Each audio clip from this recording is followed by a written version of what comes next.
નમસ્કાર દર્શક મિત્રો, @ગુજરાતમાં આપનું સ્વાગત છે। દક્ષિણ ગુજરાતનું બારડોલી એ તેના ખાસ પાત્રા માટે ફેમસ છે। દેશ વિદેશથી લોકો અહીંયાના પ્રખ્યાત પાત્રા મંગાવતા હોય છે। અહીંયાના પાત્રાનો સ્વાદ લોકોને એટલો બધો દાઢે ચોંટી ગયો કે આજે આ પાત્રા બારડોલીની ઓળખ બની ગઈ છે।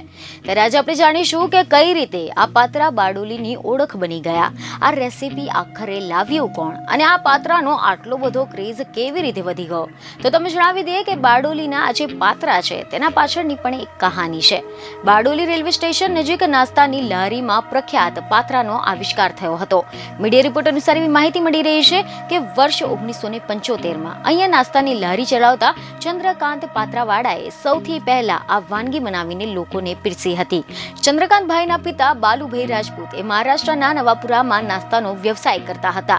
તેઓ બારડોલી આવ્યા અને અહીંયા તેમના પુત્રને નવી વાનગી લોકોને પીરસી આપી હતી। ખબર એવી મળી રહી છે કે ચંદ્રકાંતભાઈએ સૌ પ્રથમ વખત પાત્રા તળીને ગ્રાહકોને આપ્યા હતા।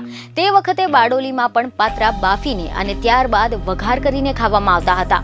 લોકોને પાત્રાનું નવું સ્વરૂપ પસંદ પડી ગયું હતું અને ત્યારબાદ બહુ જ ઝડપથી આ પાત્રા લોકપ્રિય થવા લાગ્યા હતા અને સમગ્ર દક્ષિણ ગુજરાતમાં વખણાવા લાગ્યા છે। સૌ પ્રથમ બારડોલી અને તેના આજુબાજુના ગામડાઓથી લોકો પાત્રા ખાવા માટે અહીંયા આવતા હતા, પરંતુ સમય જતા દૂર દૂરથી પણ લોકો અહીંયા આવવા લાગ્યા હતા। ચંદ્રકાંતભાઈએ તે સમયે પોતાની બ્રાન્ડ મનીષ પાત્રાવાળા લોન્ચ કરી હતી, જે ટૂંક જ સમયમાં ખૂબ જ સફળ થઈ ગઈ હતી। મનીષ બ્રાન્ડ બાદ બારડોલીમાં બીજી બ્રાન્ડ્સ પણ આવવા લાગી હતી અને આજે અહીંયા 8 મોટી પાત્રાની બ્રાન્ડ્સ છે। હોલસેલ અને રિટેલમાં પાત્રાનો વ્યવસાય કરવામાં આવે છે। ચંદ્રકાંતભાઈએ પહેલા ચોકમાં ફરસાણની કેબિન શરૂ કરી હતી અને એક દિવસ પાત્રા બનાવતી વખતે ચણાનો લોટ થોડો જાડો થઈ જતા તેમને તે પાત્રાને સીધા જ તેલમાં તળી નાખ્યા હતા અને ત્યારબાદ એ તળેલા પાત્રાને તેમના પરિવાર, મિત્ર અને બે ચાર કસ્ટમરને આપ્યા હતા, જેના બાદમાં તમામ લોકોને આ ક્રિસ્પી પાત્રા ખૂબ જ પસંદ પડ્યા હતા અને બસ ત્યારથી જ તેમને આ કુરકુરા પાત્રાનું વેચાણ શરૂ કરી દીધું હતું।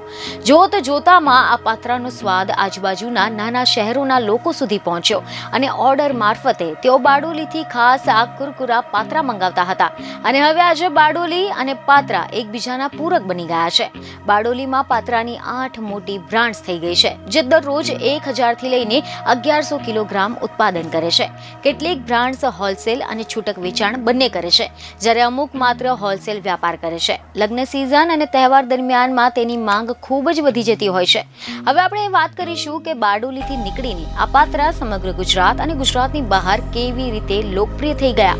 તો તમને જણાવી દઈએ કે આ પાછળનું કારણ છે કે પાત્રાનો સ્વાદ અને તેની ગુણવત્તા। અહીંયાના પાત્રા જેટલા ક્રિસ્પી અને સ્વાદિષ્ટ હોય છે તેવી અન્ય કોઈ જ જગ્યાએ નથી મળતો હોવાનો દાવો કરવામાં આવે છે। લોકો માત્ર બારડોલીમાં બનેલા પાત્રા જ ખરીદવા માંગતા હોય છે।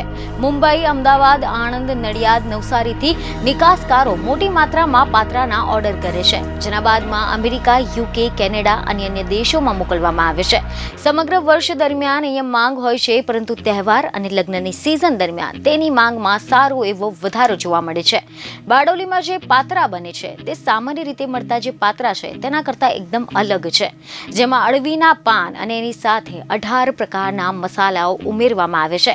ચણાના લોટમાં આ ખાસ પ્રકારના મસાલા ઉમેરવામાં આવે છે। અળવીના પાન પર સારી રીતે પાથરવામાં આવે છે અને ત્યારબાદ તેને તેલમાં તળવામાં આવે છે। તળ્યા બાદ તેને અમુક સમય માટે સૂકવવામાં આવે છે અને ત્યારબાદ તેને પેક કરવામાં આવે છે। પેક પણ એ રીતે કરવામાં આવે છે કે જેથી એ ઓછામાં ઓછા 6 મહિના સુધી બગડતા નથી। બીજને ખબર સાથે ફરી મળીશું। ધન્યવાદ।